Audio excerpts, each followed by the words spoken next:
Orang lagi sedih disuruh stand up bang. Sumpah ya, tahun ini tahun yang berat banget buat gue. Udah mah di klub gak dihargain, di Piala Dunia gue gagal. Yang juara Argentina lagi anjing. Gue nggak masalah siapapun yang juara. Yang namanya kompetisi siapapun berhak lah. Tapi jangan Argentina juga dong. Bukan apa-apa. Masalahnya Argentina yang juara, gue yang beban. Masa Messi punya gelar juara World Cup gue enggak?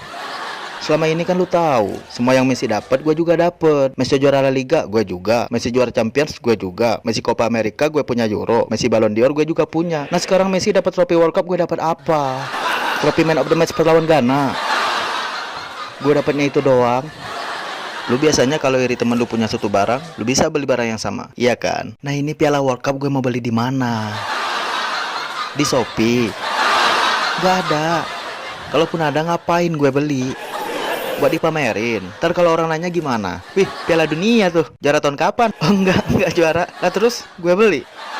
Yang ada malah kelihatan stres gue. Kalau gue stres gimana? Pasti lu pada ngomong, kasiannya sih itu sekarang jadi gila. Loh, gila kenapa? Gak tahu, gagal juara kali. Pasti gitu ntar tuh. Lihat dia juara World Cup aja bikin gue stres. Apalagi kalau ternyata Messi Ballon d'Or lagi tahun depan. Bisa beneran gila gue. Jadi jangan heran kalau lu ntar lihat gue lagi main, gak ada angin, gak ada hujan, tiba-tiba gue yang kayak Yihi! Kebayang gak lu? Sebenarnya gue nggak punya masalah sama Messi. Dia mau juara mau nggak, bukan urusan gue, sumpah. Cuman yang bikin gedak orang-orang pada bandingin gue sama dia mulu dari dulu. Maksud gue nggak ada yang suka dibandingin tuh, nggak ada. Lu aja dibandingin sama anak tetangga lu kesel, apalagi gue dibandingin sama Messi. Tetangga gue juga bukan loh itu.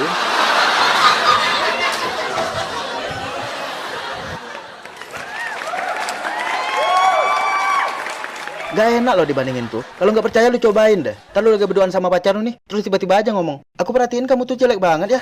Beda banget sama mantan aku dulu. Sumpah, itu kalau nggak diputusin gampar lu.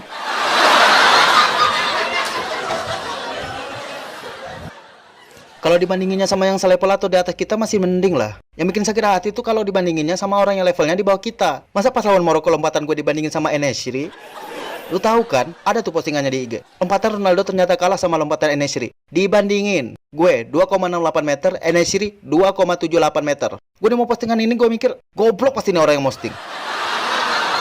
Masuk gue, kenapa lu bandingin gue sama pemain yang umurnya baru 25 tahun? Secara umur dia jauh lebih muda, secara fisik emang harusnya dia lebih kuat. Kalau lu mau, bandingin no sama lompatan gue pas masih muda juga, 2,93 meter. Gitu namanya bandingin. Terus pas nyundul juga niat kita lompat tuh buat nanduk bola kan. Nah terus ngapain gue lompat lebih tinggi dari bola tuh ngapain? Kalau bolanya di sini nih, terus pala gue segini, gue mah nyundul apa? Masa gue sundul pakai leher? Gimana? Ya gimana pun di antara 5 Piala Dunia yang pernah gue ikutin, yang kemarin jadi Piala Dunia yang paling berkesan buat gue. Bukan kesan baik, kesan buruk lebih tepatnya. Salah satunya kapan? Pas gue berhasil bobol gawang Uruguay. Gue masih bilang itu gol gue karena gue yang ngerasain. Gue ngerasanya kena tuh bola pas gue sundul. Sumpah, cuman wasit bilangnya itu nggak kena. Jadi gol yang harusnya atas nama gue malah jadi punya Bruno. Sebenarnya gue nggak masalah lah siapapun yang punya gol itu. Mau gue, mau Bruno. Yang penting Portugal menang, bener. Cuman yang bikin gue malu, gol itu punya siapa ketahuannya pas habis gue selebrasi. Lu bisa bayangin nggak kalau jadi gue itu malunya kayak apa? Gue udah selebrasi loh nih. Mana pede banget lagi. Ngacung tangan, lari ke pojokan, satu tim nyamperin gue, tos-tosin gue, meluk-meluk gue, muji-muji gue. Taunya di papan skor yang muncul muka Bruno bangsat. Malu loh itu. Kalau lu bingung itu malunya kayak apa, bayangin aja istri lu habis ngelahirin. Nah pas lu lagi nangis bahagia gendong anak lu, terus istri lu bisikin lo, sebenarnya itu bukan anak aku sama kamu mas. Kayak gitu. Malu loh. Ya, walaupun banyak hal yang gak enak selama di Qatar, ada satu yang bikin gue bahagia pas pulang dari sana. Lu tahu apa? Yap, akhirnya gue dipecat dari MU. Lo. Pada senang gue bahas MU kayaknya ya. Oke, kalau gitu, mari kita bahas MU sekarang.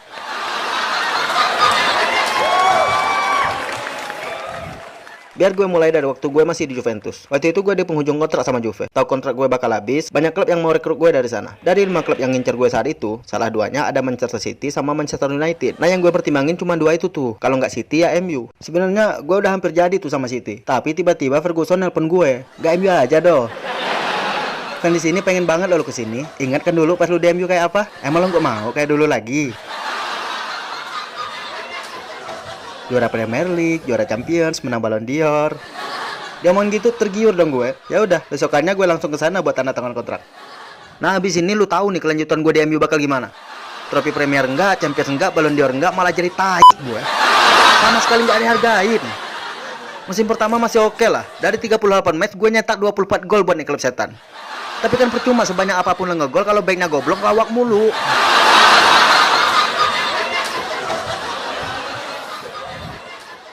Musim ini apa lagi nih? Baru beberapa pertandingan aja gue nggak nyetak gol langsung dicadangin loh. Gue nggak terima dong. Gue protes sama Ten Hag. Coach, kenapa sekarang gue dicadangin mulu sih? Dia jawab, gue mau sampai kapan nunggu lu nyetak gol? Sampai kita jadi juru kunci.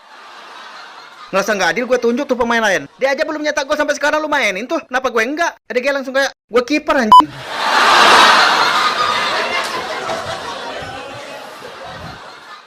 Gue ini udah nyetak 800 lebih gol sepanjang karir gue. 800 gol semua loh itu. Bener-bener gol. Nggak gue tambah-tambahin sama gol pas latihan, enggak. Nggak gue hitung sama gol offset juga, enggak. Maksud gue, secanggih dan sehebat apapun mesin, kalau lo nggak ngerti cara makainya, ya jangan lo beli. Gue ngomong gitu ke Ten Hag. Dan lu tahu respon dia apa? Respon dia cuman kayak sendawa sih anjing. Mana gue cium hawanya bawa Indomie goreng lagi. Kenyang banget kayaknya ya. Habis 2 bungkus tuh gue yakin.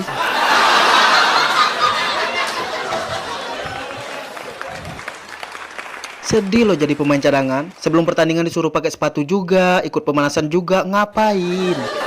Gue pemanasan tapi nggak main tuh buat apa, gue tanya. Adu sprint sama hakim garis. Buat apa?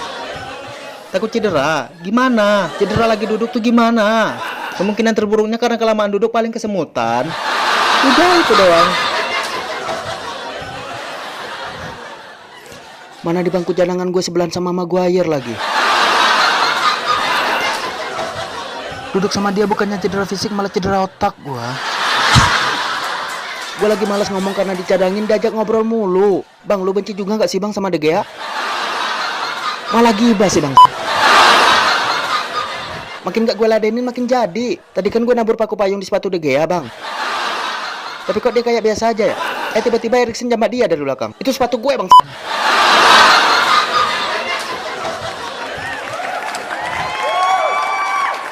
Duduk di bangku cadangan udah cukup bikin gue stres. Media ikut-ikutan lagi nambah beban pikiran gue. Apapun diberitain. Malah kadang jatuhnya sotoy nggak sesuai kenyataan. Sotoynya tuh ngalah-ngalahin Coach Justin gue bilang.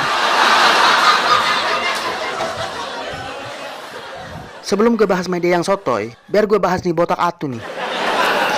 Lu kalau misalkan mau tanding terus ada orang yang prediksi tim lu bakal menang, harusnya lu seneng kan? Harusnya. Cuman masalahnya nggak bisa gitu kalau nih orang yang ngomong. Saking seringnya prediksi nih orang salah, gue sampai pernah lo datang ke tempat latihan tapi di lapangan nggak ada siapa-siapa. Gue tungguin sampai 3 jam, masih nggak ada yang datang. Kelamaan nunggu gue telepon dah tuh si Fred. Gue tanya tuh, Fred, ini kok dari tadi gue tunggu di lapangan nggak ada siapa-siapa? Pada kemana? Nggak latihan emang? Fred jawab, ngapain latihan? Justin udah bilang kita bakal menang. Gak ada yang mau latihan loh gara-gara prediksi si kampret. Media tuh kayak gitu tuh, sama sotonya. Jadi gue pernah duduk di bangku cadangan pahlawan Spurs. Sepanjang pertandingan awalnya aman-aman aja gue. Duduk santai nggak ada apa-apa. Tapi nggak tahu kenapa, pas menit ke-50 di babak kedua tiba-tiba perut gue mules pengen berak. Gue yang tahu kampretnya media gimana. Dari awal gue juga udah curiga tuh. Ini kalau gue ke WC sekarang, pasti habis gue digoreng. Ntar berita yang keluar pasti marah tidak dimainkan saat melawan Spurs. Ronaldo meninggalkan lapangan sebelum pertandingan usai. Mau berak aja OVT lo gue. Ya karena gue nggak mau itu terjadi, gue tahan dah tuh mulai sampai pertandingan selesai kan. Sepanjang pertandingan bukannya fokus nonton, malah fokus nahan berak gue. Kalau gue lengah dikit aja nih, ricuh satu bench. Bau apaan nih? Kayak bau tai. Kentut lo ya? Enak aja, mulut lo tuh bau tai. Abang mulut gue kloset. Lu kali abis makan bangke. Apaan orang gue belum makan? Jadi rame. Sumpah mules banget perut gue waktu itu. Mulesnya tuh sampai bikin menggigil, tau gak lo?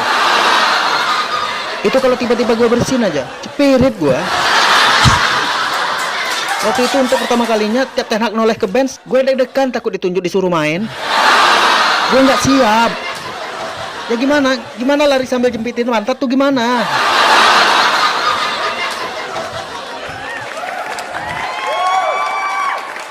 Sambil menggigil gue mikirin gimana ya caranya biar gak jebol.